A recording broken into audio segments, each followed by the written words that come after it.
Well, good evening, members. I've been advised that we are now live, so welcome not only to members of the committee here, but anyone who's out there in cyberspace looking in on us. I propose to take our agenda this evening in the order that it's printed. So first of all, do we have any apologies? I know we've had apologies from Councillor Maxfield and Councillor Sweeney is standing in for her this evening. Are there any further apologies from members that we know about? In that case, let's progress to item 2 of our agenda, which is declarations of interest. Are there any declarations of interest on from members this evening? I very much doubt if there are, but nonetheless, we need to go through the formalities. Once again, I take it that silence means there are not. That brings us to our only substantive item this evening, though very important item. This is the local plan, the issues and strategic options paper. And I'm now going to hand over to Mr. Fleet, who is going to speak to this item. Thank you, Chairman. I have a short presentation for the issues and options discussion tonight. So if I start with that.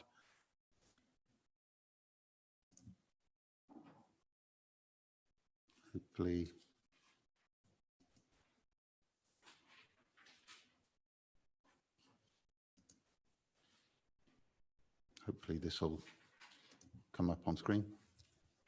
Okay. Yes, on my machine, I've got the little tag of which you can now see on the main screen on the right. Fortunately, I can't seem to move that away from the image. Bear with me a minute.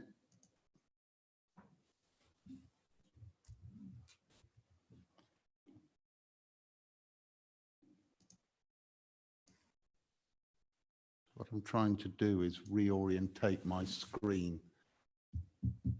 No, it's insisting on putting that full screen. So there, I think that helped. Apologies, I can't slide the image over slightly to the left, but hopefully that's sufficient for tonight's purposes. So this is the issues and strategic options consultation. It has that extra word strategic in there because we are looking at, in a couple of cases, some key developments that might be worth considering. These are not site proposals at the moment, they're directions that the plan may take. But this document is one of 3 key stages towards the adoption of a full plan for the borough. It is the top bullet point there, and in time it'll be followed by the draft plan. We expect that in the sort of late summer of next year, and in turn that will go to examination with the planning inspectorate, and we hope to go through that process in start in 2022, culminating the year after. It is a lot of comments and work to go through, but the aim of all of this is stage 3, adoption of the plan. And an adopted plan is a key stage because it allows us to have our own policies which have weight, so they can be applied in the decision-making process for planning applications that follow. This document, you've got paper copies there, it's on the internet as part of the agenda. This is not a site allocations document. This is not proposing locations where houses are going to be built or anything else at the moment. But it's part of a process of engagement with people to actually ask those questions. Where do you think the direction of development should go? Where are the areas of most sensitivity? What is most valuable to the borough? What do you think about growth and moving forward in the future? Asking those sort of key questions of the sort of stakeholders. Developers have a part in that, but most importantly as well, our residents and people who live and work in the borough. They are going to be key people who have to sort of work with and experience some of these proposals. So in the document there, I've sort of just an introduction section. It's what I call classic documents. It gives a bit of background and a bit of progress to date. It touches as well on some of the other side issues that are all part of the development plan process. So it highlights the role of neighbourhood planning, a very important part to this borough. about how we work with our neighbourhood groups, our parishes, in terms of providing that extra depth and detail to the planning process. It is one of those sort of key things that we think is valuable to Newcastle in terms of having that engagement with our local communities and making sure that this is a plan that works for everybody. We also have to work with our neighbours. So whether that's Cheshire East, Shropshire, Stoke, Stafford or anybody else, we have that duty in the plan process to cooperate with them, for them to understand our needs and expectations, and likewise we will talk to them about what they want. And as we move through the plan process, we will engage in this duty to cooperate process. It's a requisite part of the plan programme and it's required of us, and we will do that. We'll also look at things like infrastructure, not just in terms of that classic sort of road building infrastructure, but also the bits that underpin our local communities, the schools, the medical facilities, the recreation facilities, the retail, everything that helps make a place live. And we will look at viability. Can our dreams and aspirations in these policies actually be delivered on the ground, or are some of our hopes maybe stretching a bit too far? We'll try and make this a plan that can actually be delivered as we go through those later stages. You see in the document opportunities and challenges. These are where we are, these are where we want to go and what we have to work through. A key part of what we're putting out now is probably one of our first key commitments is the vision. And in that document, we have sort of worked through with steering group and we've put forward a vision that we think that as the document goes through and hopefully gets signed off by Cabinet for consultation, that we will deliver new homes in the future, new jobs, will meet needs and provide opportunities for people. We will have to respect the character and distinctiveness, key parts of what make us Staffordshire, market towns, villages, the rural areas. And also, as I said earlier, neighbourhood plans, they will be part of this vision and the document. And as I say, the role of the infrastructure, the university's role in that, our heritage, natural, built environment as well, and how we deal with climate change. All of these big ticket items are in that vision, how we deliver on those for the people, the environment, the society, the economy, all around us. We have some objectives we're setting out in this document, what we seek to achieve, why we're going for this. And at the heart of it, you've probably already picked out that issue of character, our sort of what the borough appears, what it is for people. But you can see there, they're repeated in, as I say, the strategic objectives in the document, a dozen of them. They're in no particular order.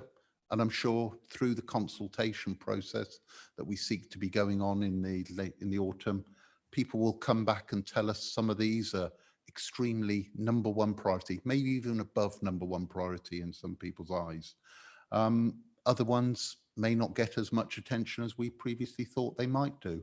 That is the purpose of the consultation exercise, to find out what is of value to the people who live and work here.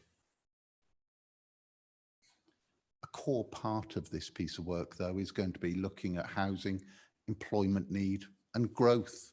What sort of levels of growth do we go for in the future? We have to look at what's happening locally, what's happening nationally in that context. The government is setting standards for us to achieve in housing targets. A baseline is referred to as the standard methodology, a target that each authority has to sort of work to help carry the sort of needs of the country. So this standard methodology, there are formulas for calculating that. It's a baseline and we'll work with that. But we'll also look at the opportunities to supply land, whether that's in sort of urban areas, within other areas of community. That brownfield, greenfield debate will come into it. What is the role of the green belt as well? Challenging questions around how we match that. But we have to be realistic in putting those forward. What have we achieved in the past? That can be an indicator of what we might be able to achieve in the future as well. And as I say, we've got that nationally set target. That's the sort of baseline, the standard methodology. But we're also looking as well and asking those questions of people. Do we want to see a little bit more than that, a sustainable level of growth? Growth in housing is intertwined with growth in jobs as well. The two are sort of interlinked very heavily. And that delivers a third option. Do we actually promote a jobs growth scenario as well? It carries with it more residential growth, but it probably allows for our expansion and diversification of job opportunities for people as well. Is that the right way to go? As officers, we don't know today, hence the consultation. We want that feedback. We want that involvement with people to tell us what they want to see in the future. We know that we can accommodate a lot of that housing demand, even on the standard methodology within the urban areas, on brownfield sites. But we also know that these targets are difficult to meet. Depending on where we go, what those figures are at the end of the day, will define what we need from some of our other sites as well. This is probably the most difficult and challenging part of the whole plan, in fact. If we can't accommodate all that we need or we want on brownfield sites, where do we look to next? And what I might just be able to see in there, it's probably a little bit clearer, I'll be honest, in the, the plans, the list has gone. So if I'm able to, yeah, I can zoom in a bit now because that list has shrunk. There are options in there. That is just blobs on a map, 1, 2, 3, 4, 5. And it links to these growth directions. The first one is an idea of leapfrogging the Greenbelt. As you probably appreciate, Greenbelt is seen as a very high level designation within the planning framework, an area that only under very special circumstances should really be released for development. We have this swathe of Greenbelt that cuts from the urban area of Kidsgrove and down to Newcastle itself, over to the west, but further to the west as we head out towards Shropshire, there is an area that is outside of the Greenbelt. The first question, should we leapfrog the Greenbelt and seek to accommodate any extra growth in that non-Greenbelt area, the open countryside? If that's not very palatable, can we look to expand around Keele, the growth corridor around there? The university has been a very significant part of the borough. Do we see that sort of section grow? We also look at areas around Chesterton and Torque, this sort of gap, the number 3 area. It's Greenbelt, a lot of that land in there, but it is much more closer to urban centres. Is that a less harmful option, a more preferable, shorter drive times possibly, but it is a very important gap in terms of separation of centres. Kidsgrove, it has Greenbelt around it as well. Do we see growth in that location? Or around Audley? Is that another area? Or the classic option of compromise, does it get spread amongst everything?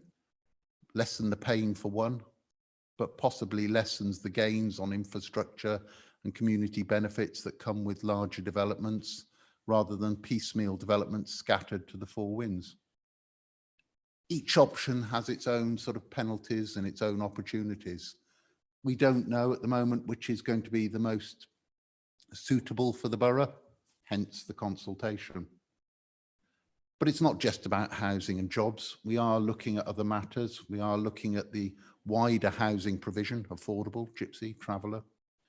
Those strategic employment sites, we've got a couple in the sites there at Junction 16, and we've got another one around the university. How much of a role do they play in reshaping our employment portfolio going forward? What's the status of the centres? We've got a list of local centres, the 2 towns as well. But we've also got those classic development management elements in it as well. Looking at flooding, transport, renewables, how much weight should be given to those? Have we missed a trick? Are we overplaying something? What should we be adding into the plan? And this is part of that consultation. We'll hear how much weight people are giving to these comments, and that information that we garner over the 6 weeks consultation going through the autumn will help inform the draft plan as it goes through the spring, summer, and out for consultation next year. But this is a key stage to gain that view of the people of Newcastle and the wider consultee base as to the direction we should be going in the future. Thank you, Chairman. Thanks very much, Mr. Fleet. Now, I'm going to open this in a moment for questions and observations. I think it's very important this evening not to make a mistake about where we are in this process. In other words, if we can focus our comments on the step we are at the moment, and indeed, I think we would all, I'm sure Mr. Fleet would welcome suggestions for how, in fact, the consultation might go forward and such like. The other thing I think that's very important to stress is that what we're looking at is a series of options here. And once again, of course, in the consultation, it would seem to me, and I'm sure Mr. Fleet will correct me if I'm wrong, that if people discovered option 7 or something like that, if that was submitted as part of the consultation exercise, it would be taken into consideration. So this is not a set of tablets of stone that have come down from the mountain. And you're going to say, you know, well, we can throw these tablets away, but this one you've got to keep. You could have your own quarry and carve your own tablet of stone. So I think that's also important to remember. But before we start, first of all, I'd like to thank our 2 officers, Sean and Gemma here in particular, for all the hard work that's gone into this document so far. As you can see, these are large documents. They've had an awful lot of work done on them. And I'm sure everyone else here is very grateful for having that material synthesized so that we can have a serious debate about the borough's future. On that note, I now open the matter for comments and observations and look for comments from the committee. Councillor Jones. Thank you, Chair. I'd like to also put on record my thanks to the officers for the hard work in preparing these incredible documents. I've got a couple of points and then a proposal to table to the report. So my comments, just a few nitpicky things. As I was reading through the report, particularly, I forget the name of the report on sustainability appraisal and scoping report. I haven't looked at the additional documentation on the website, but there's a large number of figures that are quite difficult to interpret the locations of a number of things such as ancient woodlands, areas of biodiversity. It would be very good that when that goes out to consultation, that the public can be sure the exact location of those sites. So whether that takes the forms of additional maps or a list of locations that meet those areas, then I think the general public can have more confidence in their consultation on those specific proposals and the impacts of these proposals. I think in terms of options appraisals and in volume of housing need, I do understand the different measures and the reasons behind the different measures, but I do wonder if those measures have accounted for the changing nature of work in response to the COVID pandemic. I noticed that in many cases through the report, the link of housing to employment, and if I take one example at the University Growth Corridor, I can speak from my own experience that the change in nature of work has meant that a number of people employed, particularly at those higher paying roles, typically are now working from home and will continue to do so for the foreseeable. So does that in some ways break the link between the argument for a higher level of housing in direct location to sources of employment? So I think if the public is to have confidence in the options that are taken by this authority, then they need to be armed with a measure that is reflective of where we're going, that's prospective rather than retrospective. I think there's a number of very good points in here. I do think that we should look to maximise on the benefit of having a rail station within one of our towns. I think the nature of work now is people are likely to commute on the rare occasions they might work. Certainly, I've seen that happen a lot more with people that I work with who have taken the opportunity to move to differing locations. And as they only need to be on site maybe once a week or once every couple of weeks, that decision to commute is much easier for those days.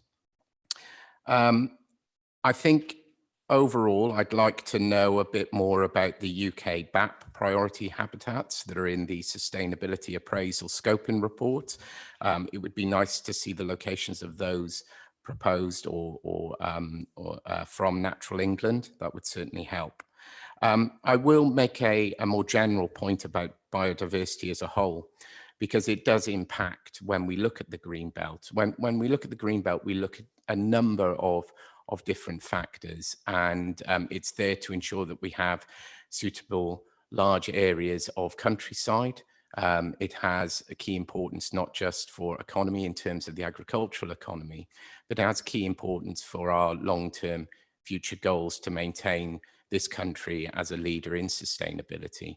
And I think within that, biodiversity is quite important, because we're aware that land that's used for agricultural purposes does have a limited biodiversity viability just by the nature and use of the land, and that our most biodiverse areas of land are those bits that are left untouched.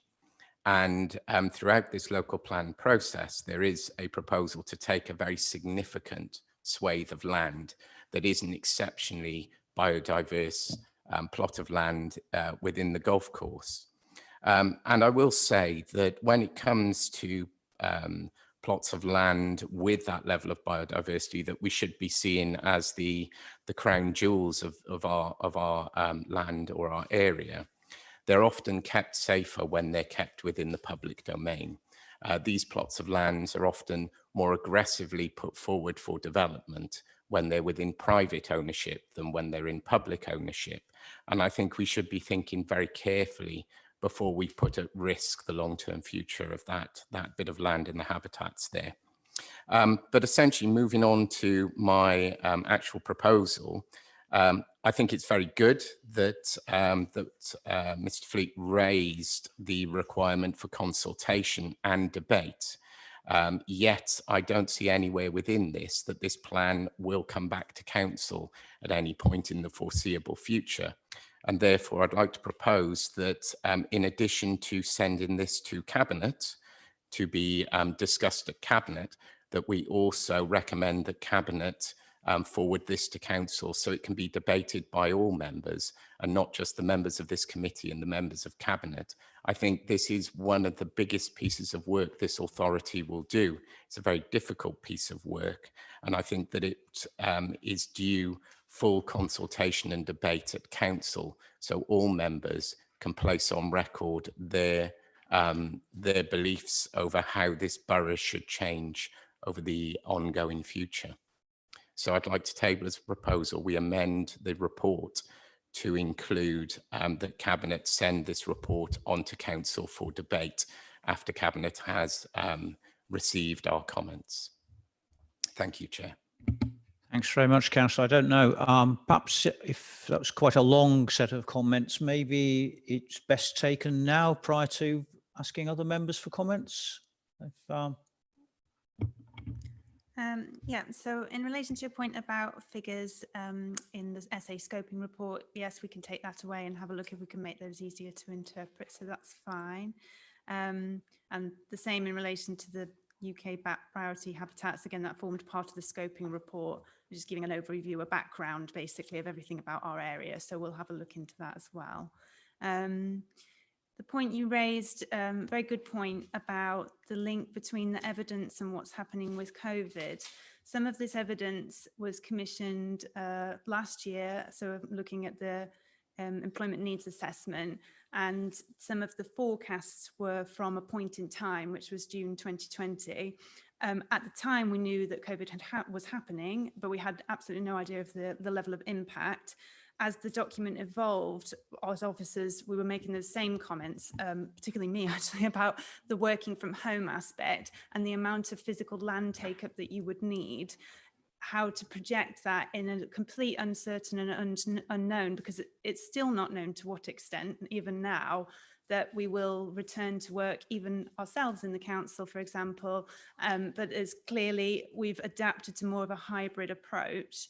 but there'll be certain things that cannot be taken place in the home, like manufacturing, which does require large land take up for distribution centres, for example, and things like that.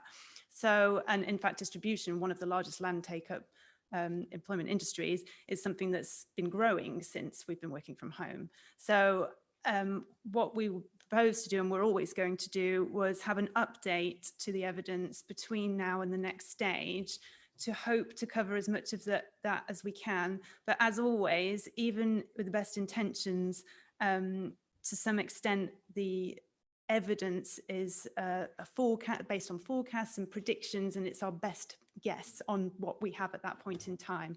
But we cannot stop doing the local plan forever just in case it gets more accurate. So we either stop completely, or you take it as making those important points as it goes along to the consultants and trying to make sure these are taken into account in the evidence. So that was our proposal on that one. And with regard to any specific comments on sites, for example, things about habitats in a particular site at the golf course, these are comments which people are welcome to make during the consultation, any suggestions for what could happen. But I'm just keen again, the point about only talking about what this consultation is saying. So at the moment it's saying that's a potential growth area. So if the comment was, I'd prefer it be used for habitats or whatever, then that's something that people can feed into the consultation. I'm not going to comment on the point about forwarding it to council. I look for further comment from members. Councillor Holland? Oh, and then Councillor Northcote. Councillor Holland, I think he's saying he'll cede to Councillor Northcote, although he was quicker. He was quicker off the mark. Handsome portfolio holder who appears on the report. Thank you, Mr. Chairman, and thank you to Councillor Holland. Yeah, this is a critical part where we are in the process of the plan. The aim and objective is to get the plan together in its draft form submitted by 2023. It's a fairly tough target which has been set by the government. This allows us, and members need to be mindful of this, it allows us the control of our destiny, so to speak, within this fairly short time frame. At the moment, we've got no plans for it to go. I can't take in a point of Councillor Jones. At the moment, it's a very tight schedule. The Cabinet and then full council, I think at the moment, we've had those opportunities for members on both sides, for all sides, to feed into the process through the strategic, sorry, I've lost me. The Tuesday meetings that we have of SBCG, I got it in the end, that allows the members to put forward a comment. But at this point, we just need to be mindful of the fact this is not talking about sites. This is talking about the overall aims and objectives in terms of where we go on the journey. This is to explore the potential avenues that we've got open to us and to understand the fact that we're in a position now where we're running out of sites, brownfield sites in the area of Newcastle. And it's a very contentious subject, I know, but the fact remains is that we are running out of those sites. We need to know what our alternatives we've got. We welcome those suggestions from all members of the chamber and the opposition to what we could do instead. But this is how we see it at this point in time. Now, we don't make these statements glibly and without thought. This is a well put together bit of information. For that, I want to officially go on record to send my thanks to particularly Sean and Gemma and the hard-working staff of the policy team that have put this together. It's a lot of back-breaking work, and to contrast it with the original documents I saw when we had the joint local plan, the level of information here I think is really clear, as well as the amount of detail that we've got. I think those questions that Councillor Jones mentions, those concerns need to be form part of the consultation process, and this is what we hear. This is what we need to take account of. We hear those comments, but we're also like to not just hear about the negative things. We want to hear about the positive things. We want to hear about the alternatives that where we could go for direction if we can't agree on the ones that are proposed here tonight.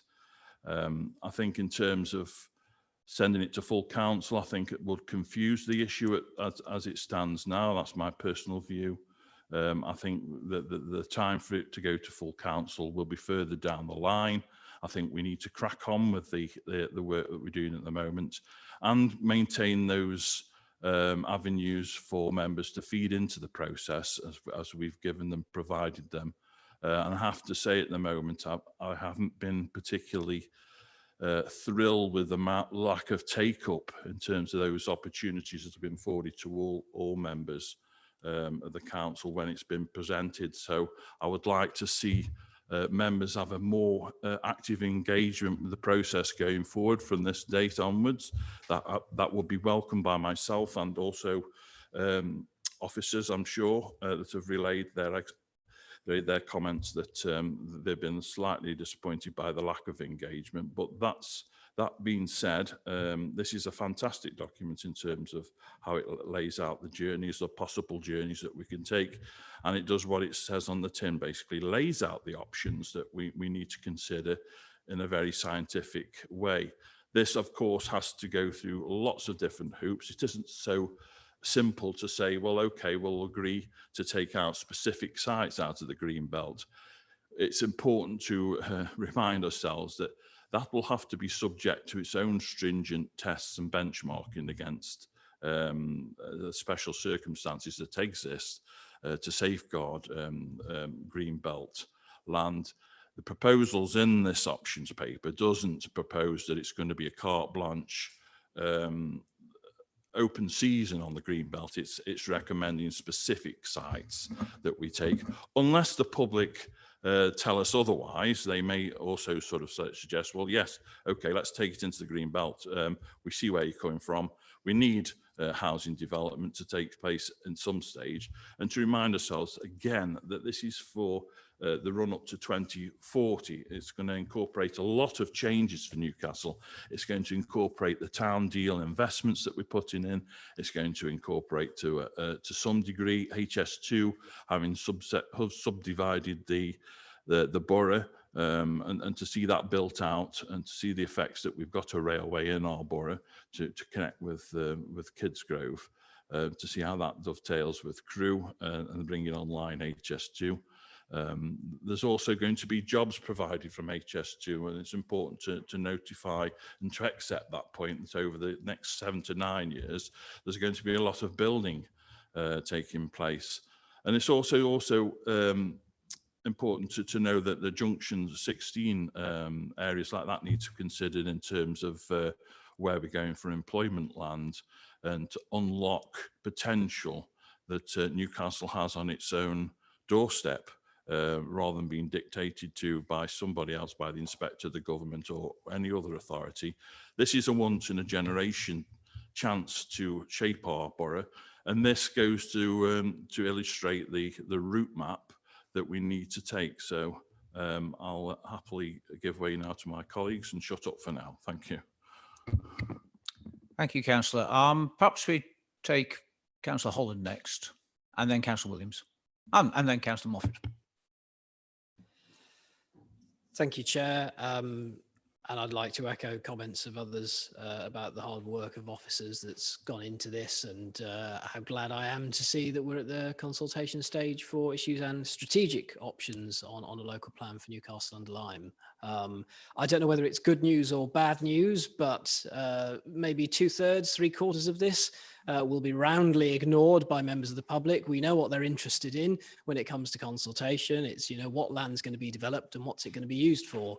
So I would expect the tenor of contributions to the consultation to be in answer to those questions, rather than to some of the more detailed work and the questions that flow from the more detailed work that's gone into the reports that are in front of us.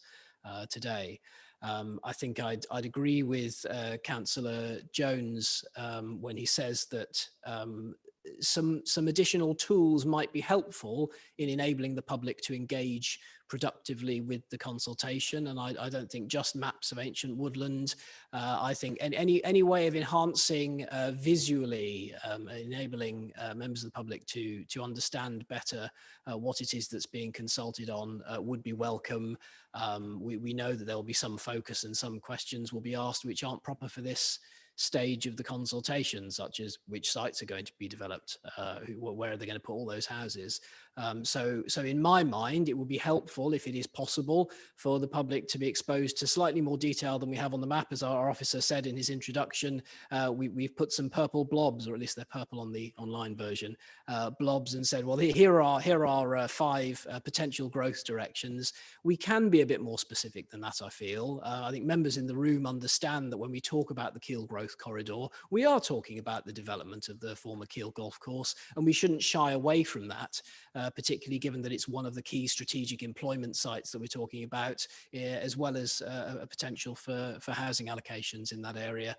So in areas where it's possible to be more specific or to give more information, that will help the public to respond to our consultation. They'll be able to give you answers that are much more specific than if you just ask the question, do you think we should put development in this area? You know, and I think that would be a helpful thing to have. So what I would like to communicate to Cabinet is that when this goes out to consultation, which is fantastic, if we can give more information, and I know there's a huge amount of information there, but if we can find a way of presenting that to people, we'll get ever such better responses than if we put it out as a bold document, detailed though it is. I know lots of us will have read it cover to cover. In response to the question that Councillor Jones raised about further debate for this at full council, I mean, I would say this is a public consultation. The public sit above full council. When it comes to looking at the draft plans, when it comes to responding to this consultation, there is every possibility that full council will have a useful role to play. And of course, when we adopt a local plan, that is a decision for full council. It is one of the highest policies that this council will adopt. So that is the proper process to follow. So I would disagree with trying to send this back to full council at this stage. I think it's important that the public consultation takes absolute priority because I'm much more interested in what they've got to say than in what other councillors have got to say. And I mean that in the nicest possible way. In a room like this, we can have nuanced, careful debate about things like biodiversity, but we all know that when you put Councillor Holland into full council, he will turn political and he will say all kinds of terrible things that don't actually advance the debate any.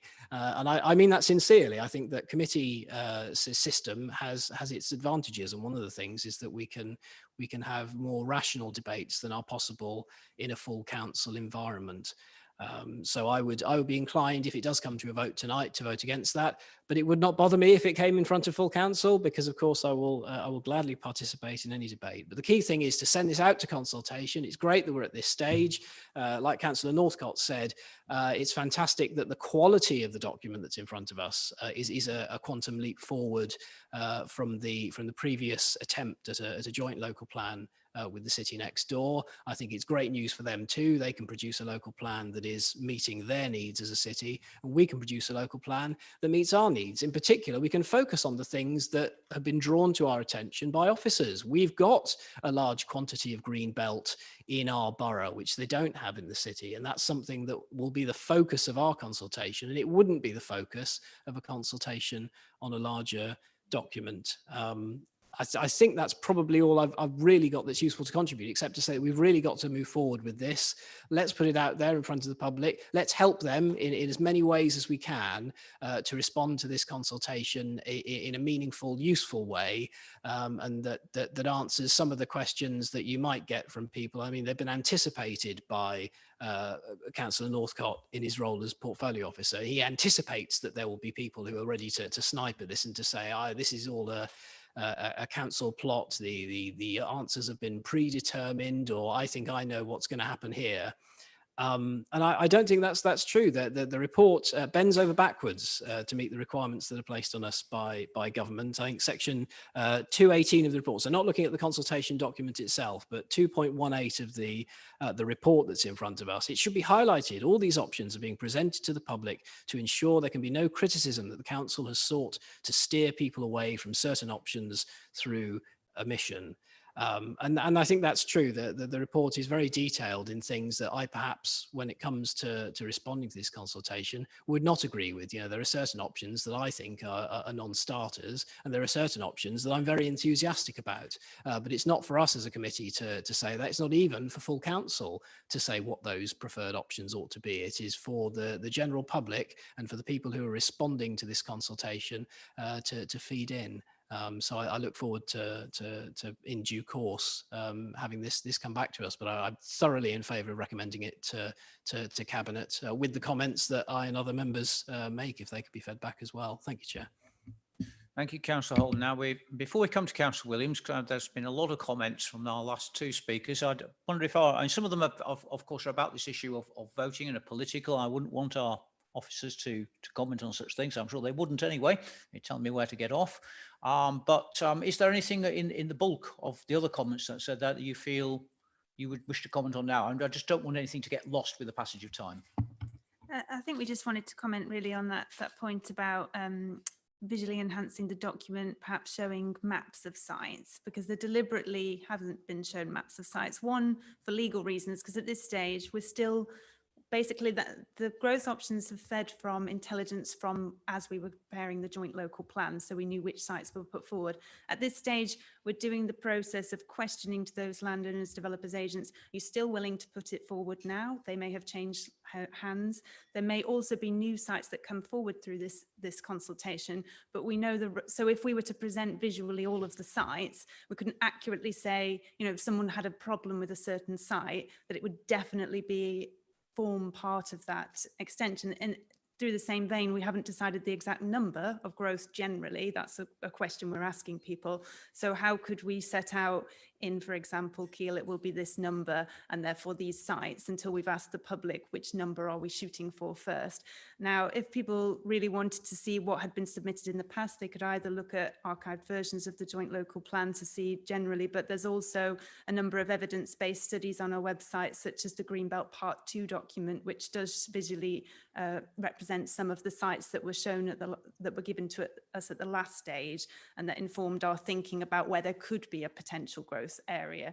So I would hesitate against trying to put any specific sites in the plan, because what we really need from the public now is for them to think generally about growth area as a whole. If there was a large scale of growth in this part of our borough, what would that mean for us? And also to our infrastructure providers, what implications would that have? Because that would ultimately probably limit some of the scale of the development in some areas. So this is a sort of, what do you think consultation, not please look at this map and look at the boundary of this site. I think that would confuse some, and they may have concerns that are unnecessary because we're then not progressing that specific site or that specific growth location. So that's why it is, in terms of visually how we present it, just generally, we are investigating, and particularly for the next stage, I would hope we would have this in place, some actual maps that you can go online and look at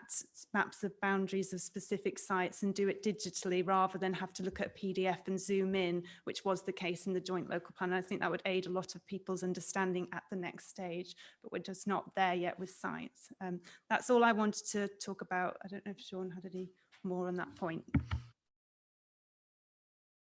Okay. Yeah, as I say, this is the first of the three key stages. The next one is the draft plan. That one will be the one where we tie our colours to the mast to a certain degree, and something like Keele, which it's a well-known site, it's got history. The red lines will start to come out and fields will start to get marked out as this is an area for X amount of development. We envisage whatever infrastructure, whether that's education or nature or whatever comes with it. And that detail will be sort of the next round, and they'll all be treated in equal nature. So what we propose over in the growth corridor, people will be able to compare a similar scheme in the north, the south, the east, the west, wherever it is, to say, I can now see where this direction is going, what the impacts, what the gains, what the harm, what the benefits are in each of those. But that's very much next stage. Today, it is sort of very much sort of themes of direction. Do we look at that sort of Kids Grove direction? Do we look at generally Audley, or do we hold away from those? If people say, we think there's something around that cluster or that village in that location, that's where development should go, then we will start to look at the fields and go, right, these are what have been presented to us. We know what's deliverable.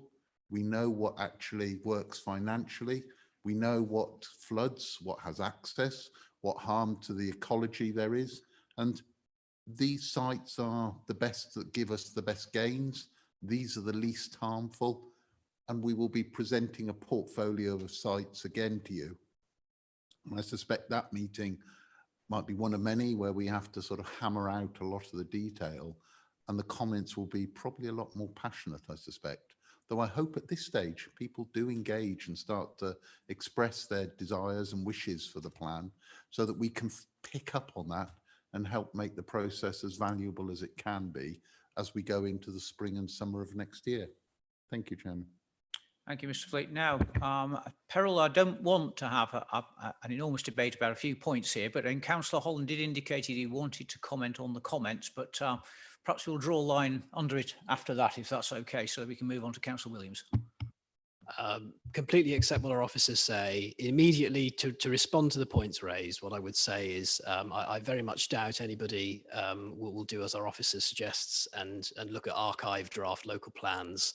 But if that expectation exists in our officers' minds, what they must understand, I feel, Chair, is that you are privileging certain viewpoints above others. People who have got the time and the resources and the ability to dig into documentation that exists, that's out there already, like the SHLAR, like the mapping that exists of things like ancient woodlands and triple SIs, to educate themselves or to research for their own benefit of their own area, where could be developed and where couldn't be, will therefore be on a better footing to respond to this consultation than people who lack those means.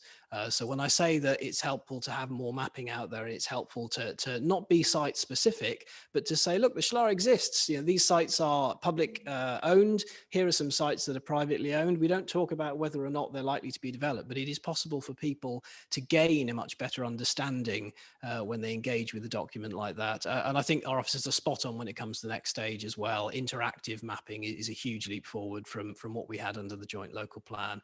And when it comes to those stages, it will be a lot easier, I think, for people to make meaningful contributions at that stage as well. Thank you very much, Councillor. I think we'll move to Councillor Williams. Thank you, Mr. Chairman. Yeah, Mr. Fleet stole the points I was going to make exactly.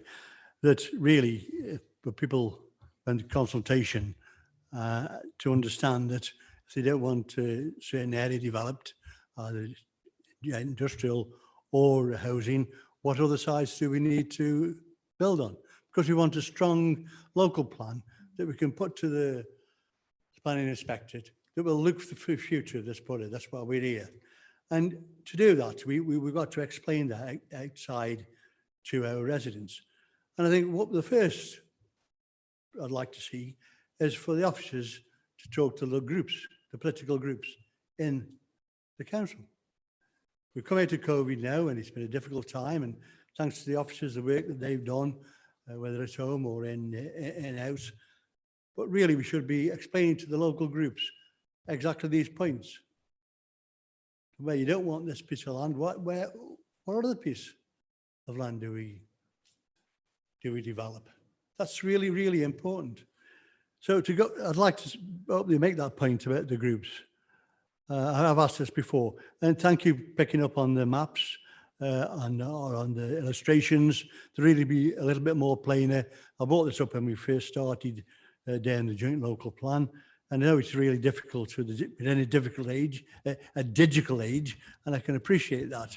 But we need to be the maps there so people can really understand. Now, I'd like to go on to jobs really.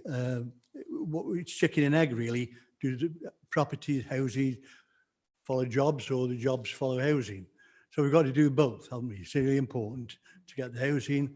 The people who live in those houses, they need jobs within the borough, I hope.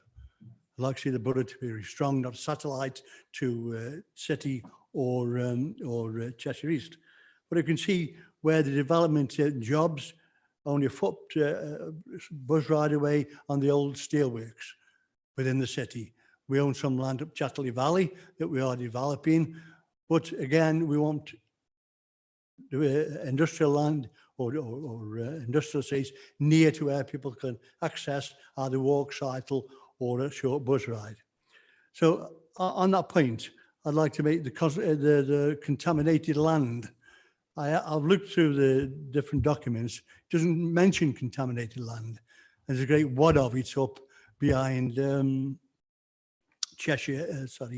Parkhouse East that links on to the Deer Road. It's an enormous piece of land.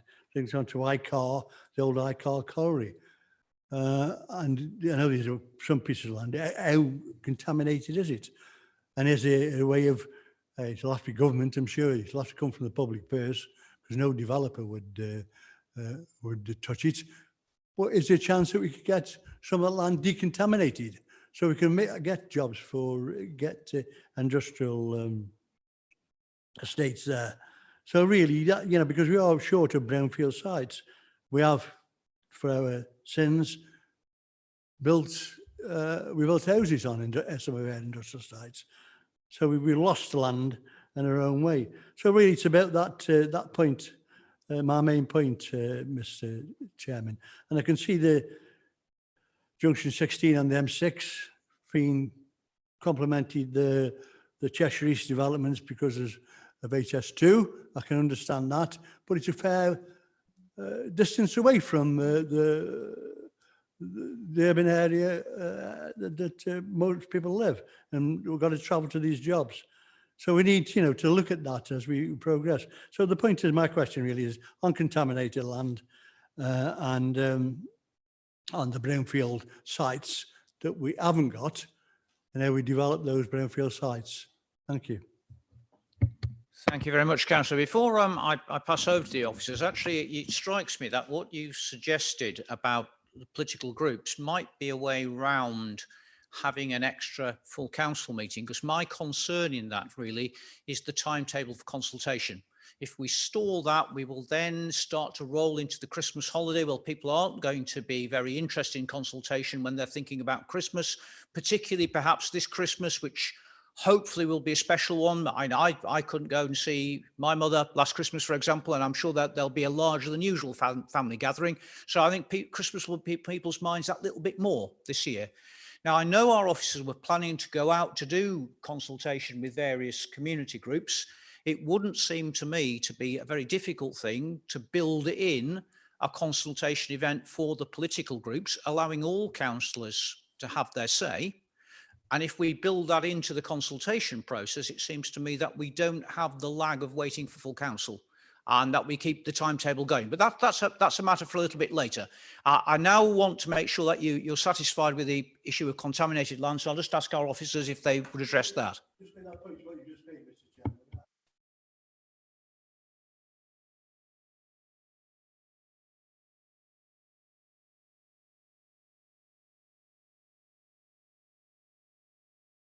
The process is so they can go out to their communities and enhance the argument for the good, strong local plan. Thank you. So absolutely, Councillor. And I think, for example, sending, and I'm sure Mr. Fleet wouldn't mind, sending the PowerPoint that we've had today to all councillors just to ground them in the process would be a good thing. And also, of course, certainly if there's one of these consultation events in my area, I will be going along to that as well. And I think it's incumbent on us all, isn't it, to inform ourselves of when those meetings are. But again, if we just pass over to the issue of contaminated land, because as I say, I don't want it to get lost in the rest of the questioning. It's made clear in the document that this is what we want to hear. So comments about specific parcels of land that you think could be investigated for remediation instead of taking greenbelt land, that is very much what we want to do in the council. That's the step that we must have shown that we've done properly. So actually, hand in hand with that, any kind of meetings with local political groups or groups that know their area better than I, which is all groups, but then specifics of the areas and perhaps sites that they might have questions about. That's music to our ears. That's a very good thing. We've made it clear in the document that we do want to take the brownfield first approach and that we want to investigate and exhaust all sources of sites before going into the green belt. So any pointers that you can help with that, our officers can then investigate, because between now and next autumn is the time at which we'll be looking at specific sites and what is our supply. So that's all good. There is specific mention, I don't know if Sean might wants to bring it to attention in the document about contaminated land specifically. So I'll just hand over to him about that. Okay. Yes, we have a section, it's on page 81 of the issues and options document. So it's under section 14. But it begins pollution, water and environmental quality. So the sort of core part on section 14.3 is around air quality. That was our sort of initial drafting because of the issues we currently have around air quality in the local area, and how important that is to many people. It affects so much else around transport in particular. We also then touched on water quality as well, because they sort of link very closely. The next section over on page 83, well, it's small page 83, large page 94, is around environmental quality. But actually the section does touch on pollution in its widest sense.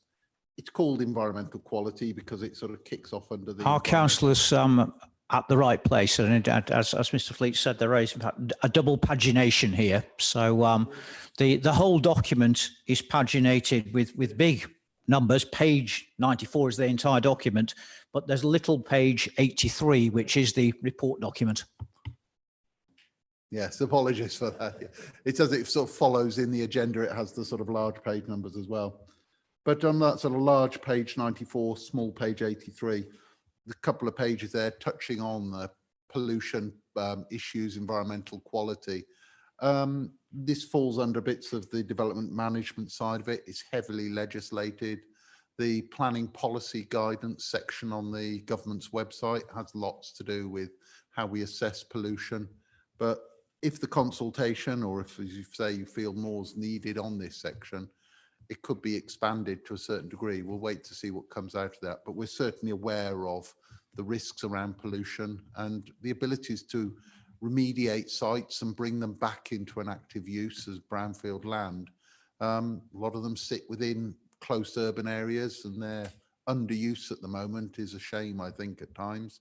And if we can bring sites back into use for the benefits of community, remove some of the problems with vacant sites, all for the better, I think. Councillor Moffat. Okay, thank you, Chair. I'd like to echo what colleagues have said and just thank you so much for a really huge piece of work. The enormity of it has really hit home, and the importance of the task ahead of us as a council here and now that's going to affect the lives of people way, way, way into the future sits very heavily. And for that reason, I would like to second Councillor Jones's proposal that this goes to full council. I hear what people are saying. We're all very keen to get going on this, but there's a couple of points I'd like to justify that in. Councillor Holland said that he, in his estimations, would reckon that 2/3 of the public would probably ignore a consultation. That's a desperate thing to say when something so important as this is about to happen. So one of the things I would say is that by bringing this to full council, all of us, and absolutely not in a political way, and we've demonstrated before that when it comes to concerns of community, that we are unanimous, that we can give a really strong message out to our communities as representatives of them, the seriousness of this and the important opportunity that they have to get involved in it.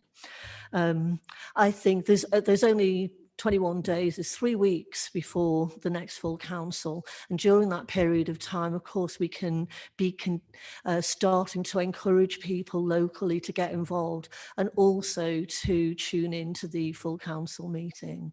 And I would also like to see us continue to involve full council when it is concerning such important matters, and that these things shouldn't just be let down to cabinets to make decisions about. So I feel really strongly about that. I'd like to reassure people that I'm not saying this because currently I'm a member of the opposition, as it were, but I'm saying this because this is so important to local democracy and to the lives of our communities now and very much in the future. The other thing that I'd like to say, there's been some perfectly brilliant examples of community-led design when it comes to local plans. It's great to hear that you're planning to be going out. But people work in different ways, and they see things and respond to things in very different ways.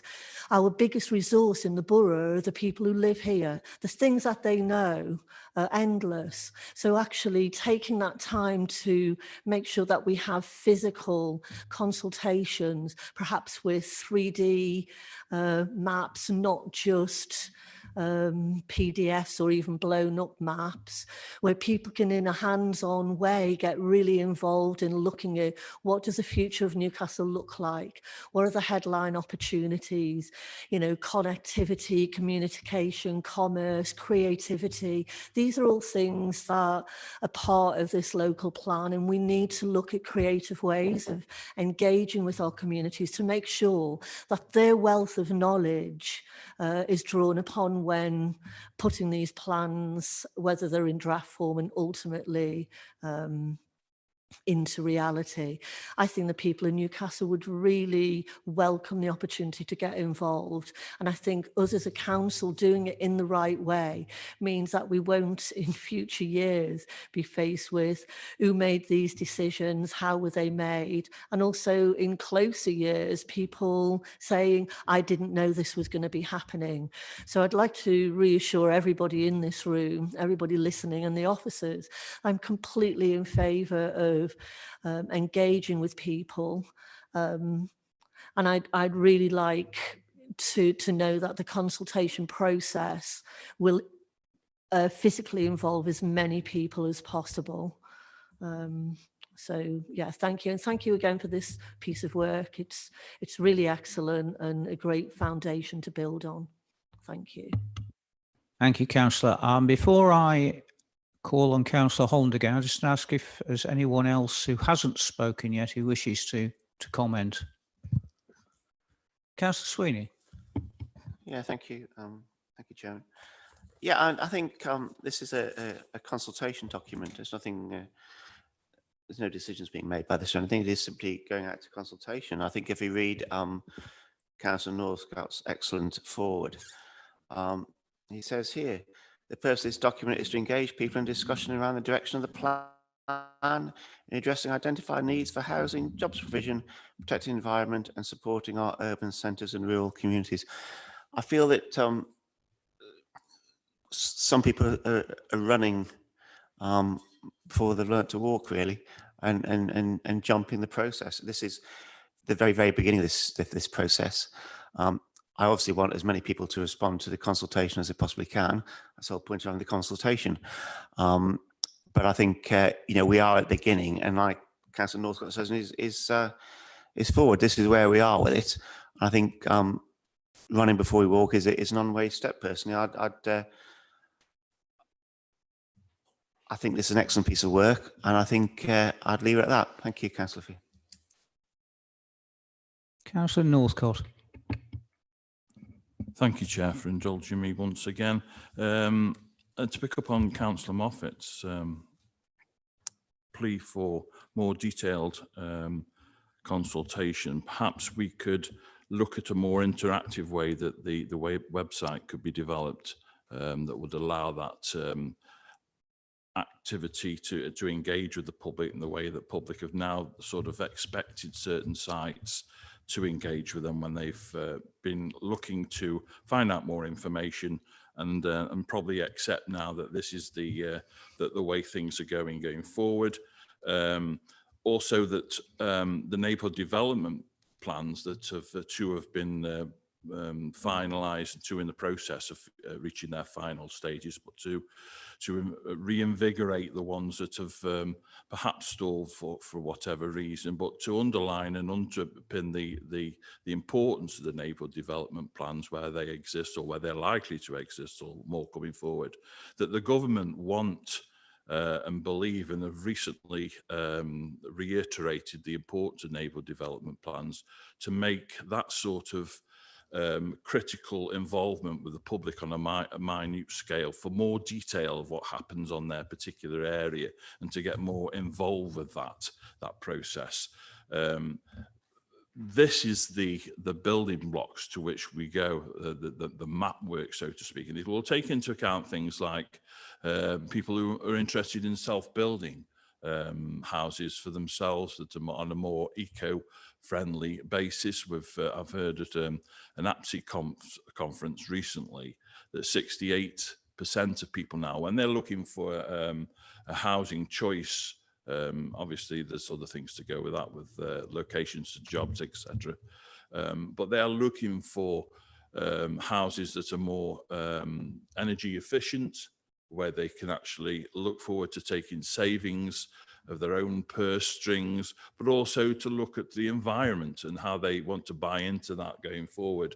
These are things that developers will need to take on board into the next few decades, which this plan covers. These are the sort of things that we hope that the public are going to talk about, what they want to see coming forward. And Councillor Jones is right. We need to take point and take stock of the fact that COVID-19 has brought about changes in a real fast way in terms of working habits and a work-life balance. We need to temperature check that's relevant in today's scenario, but we can't, obviously we're not, we can't predict what's going to happen 20 years in the future. We can only give it our best go, so to speak, based on the information at hand. So the more information we have, more trends, and I agree with him wholeheartedly that that the shape of retail has going to be changed and is going to be changed, that things are going to be changing in terms of the less reliance because of government restrictions of buying diesel and petrol cars. They're going to be more focused on electric ones, and that underpins the infrastructure demands that we're going to need to put in place.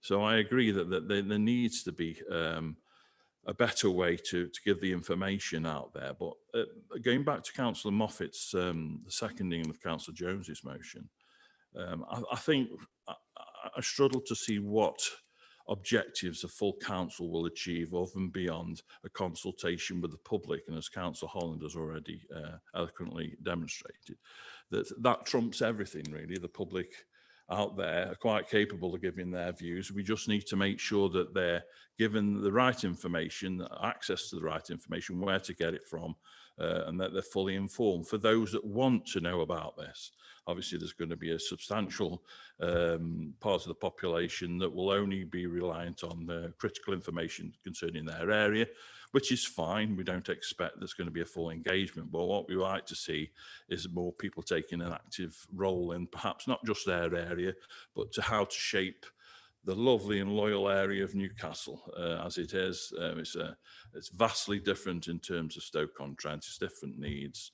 different areas. Neighbourhood development plans, I keep mentioning them, but they don't figure in Stoke-on-Trent at all. They do in our borough, and it's important that we take those on board as underpinning the policy that we need to bring forward as part of our policy at the borough. So thank you very much, Chairman. Councillor Reddish. Thank you. Thank you. I've been listening and sort of reflecting a bit. And in my own mind, I've been thinking about the merits of it coming to council. And I would agree with the previous speakers that the important people is the public out there. But I suspect, sadly, that we haven't yet got on board all the members. And so any channels that we can think of to actually wake up the members to say, this is an important document, would be helpful. And I think for that reason, if we can wake up the members to engage with their wards or whatever we want to call them, neighbourhoods, that's a step in the right direction. I'd like to bet that by the end of September, 50% of councillors will have not read this document unless they're really prompted to do so. And if council is that mechanism to make them say, hang on, we've got to, have you noticed, we've got an important document here.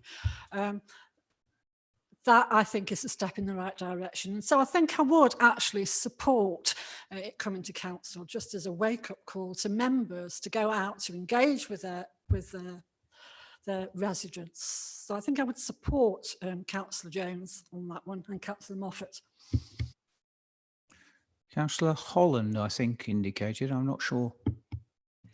Thank you, Chair. Judging by Councillor Reddish's reckoning that 50% of councillors won't read this, she's suggesting that we're only 16.666% better than the general public. Although I do have to correct Councillor Moffat. I was only coming in to say that she has misunderstood me and therefore inadvertently misrepresented me. I did not say that 2/3 of the public would ignore or not engage with this. I said that 2/3 of the document will be ignored and not engaged with, and I think that's probably true. Probably something we can get a feel for, because people will readily hone in on those things that interest them. I do anticipate that there are certain parts of this exercise that will get quite detailed response, and other bits sadly will be ignored. Of course, I support measures to engage with councillors, although I disagree with the motion that's been made. What I would say is that we are making recommendations to Cabinet here, and therefore when we're voting on that, bear that in mind. Having said which, we've got a third of Cabinet here, and Mr Mayor is listening as well. So who knows what will be decided on for the next meeting of full council. But I would echo what you said, Chair, which is we've got to be sure that if we are going to debate this in other forums, in other ways, that does not hinder or halt the progression of this rapidly to public consultation in accordance with the plan that's been laid out. Councillor Mrs Williams first, then Councillor Moffat, because Councillor Williams hasn't spoken yet. I think before we even think about going to council, all political groups should have a meeting with the officers before we even think about it, because Sue says in the next 3 weeks, we've got 3 weeks for the next full council. I haven't got my head round it in so in 3 weeks' time, I won't be ready to debate this at full council. I definitely won't. So if I can't do it, the members of the public out there are not going to understand what we're talking about, are they? We need a lot more work and debate on this before we even think about going to full council. I will not be voting for it. Councillor Moffat. Thank you, Chair. I'd just like to make an apology to Councillor Holland for misinterpreting his comments. And I completely understand what he's saying now and agree with them. Thank you. Broad shoulders, Councillor. I'm sure he won't be going and sobbing in his pillow tonight. Councillor Jones, are you indicating you speak? Yeah. Thank you, Chair, for your indulgence in allowing me to speak again. I think I've been listening very carefully, and I do see the merits that have been presented by members who are not in support of this going to, or being suggested to go to full council for debate. I would say that in voting against that proposal, you are effectively saying that this goes straight to public consultation and doesn't go to full council until later on in the plan, when the whole plan comes to full council, which I think is quite late in the day to have that debate. I think just the comment regarding political nature of council, I think that's for councillors to be able to control themselves. And just to reinforce, as Councillor Moffat said, we've been able to have some very good debates about issues that have been huge issues for this borough without descending into certain levels of politics, which I think is a credit to full council, and I think a credit to us as councillors. And I'm sure we could aim to have similar level debate about this document that is also of significant effect to our borough. I do take on board Councillor Jill Williams' comments about the preparation for that. I agree. I think we as councillors should be better prepared for that. And I think by debating it at full council, it will focus our minds to be better prepared for that. I would also say that the minute that this goes out to public consultation, we're going to be one of the first people that our residents will contact. And our residents will ask us a number of questions on these documents that are out there. And I think it would do due credence to the significance of this document that we were able to do so and respond to our residents and say that this is a matter that had come to council and that we have debated, and that as your representatives that you have chosen, these are the views that we discussed within the chamber. And I think that is very important. I think it's more important than simply putting it out to consultation, then receiving the comments back. And I'm not even sure where we are going to debate or discuss the comments that come back from our residents. But I think it is very important. A document of this nature is looked at and discussed, and that all councillors of this authority have the opportunity to put their points across. Yes, they can do so via the consultation, but I think this really would crystallise that and feel that councillors have been fully engaged with the process just before it goes out to the public, and to assure the public that their representatives have been engaged. Other than that, it is simply the members of this committee and the members of cabinet who have been engaged with this process in that nature. And therefore, I think it would be in the interest of all councillors to have that opportunity for debate. I take on board Councillor Williams's point. In terms of time frame, I don't see why this can have significant delay to the consultation time frame. As has been mentioned, there's a full council meeting in a couple of weeks. It would be nice to have some business on a full council meeting agenda. We have cancelled meetings in the past due to lack of business. And I think this is a significant piece of business that the public should be aware that we have debated as their representatives. It gives ample time for us to be prepared on it.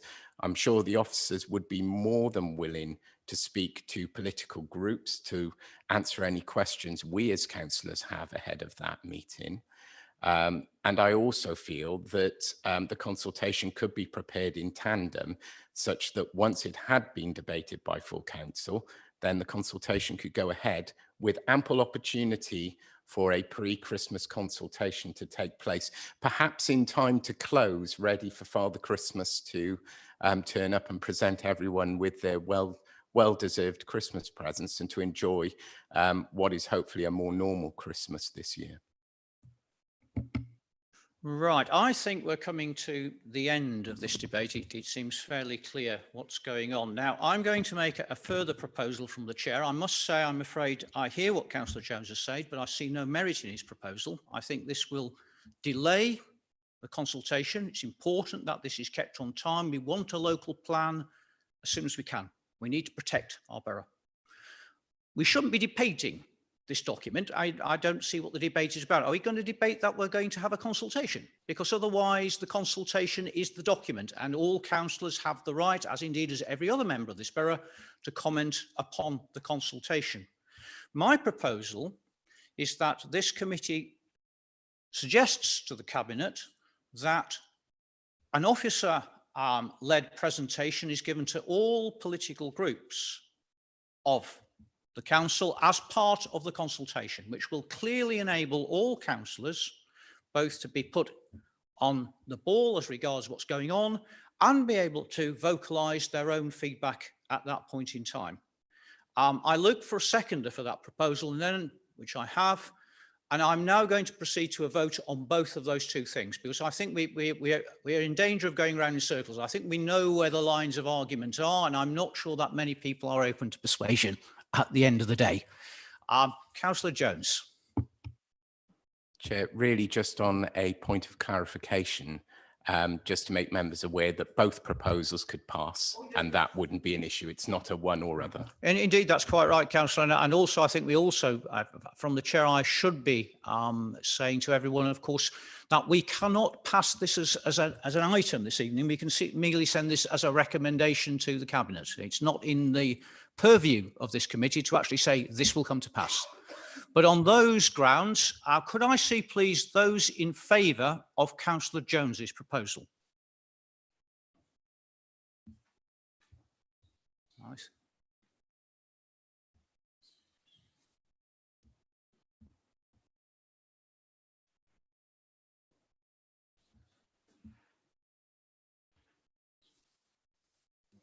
Hang on, Councillor Owen, are you voting? Are you not voting? It's very important to so in that case, how many votes do we have?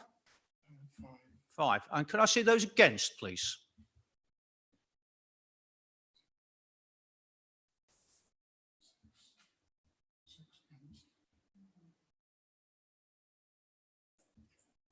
And how many votes is that?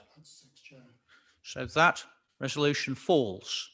Could I see those in favour, please, of the resolution I proposed? I hope I formulated it in a coherent fashion, that as part of the consultation process, a meeting be arranged with each political group with officers present to brief them on this and to receive feedback. I think that is unanimous. At that point, we can move to item 4 of our agenda, which is the standard rubric about urgent business. I know of no such business as defined by the relevant section of the relevant act. This evening, I look to our officers to see if there is any, and I see there is not. Clearly, we don't need to disclose any exempt information because there is no more agenda items to deal with. Therefore, I will close the meeting. Thank you for a long and I think informed and clearly a debate where people are very concerned for the future of the borough. I thank you for that and for the attention you've given to the document. And I think it's also incumbent on all of us now to go out to our colleagues and urge them not to be the however many percent it was, Councillor Holland said, so that we are all up to speed on this really important bit of work. Thank you very much for the work the officers have done. Councillor Northcott. Thank you, Mr. Chairman. And please, through you, Chair, can I put out an open invitation for when these invitations go out for part of SBCG, where we've got important papers and documents in relation to the local plan to discuss, that members please attend and engage with the process, because these are chances for you to find out a bit of information ahead of these documents being put together. So please, that's a plea from myself. Thank you. That's an administrative thing I think we can take on board to the relevant places. But once again, thank you all for coming along this evening and for, I think, what's been a passionate and well-informed debate. Thank you. Thank you, Chair.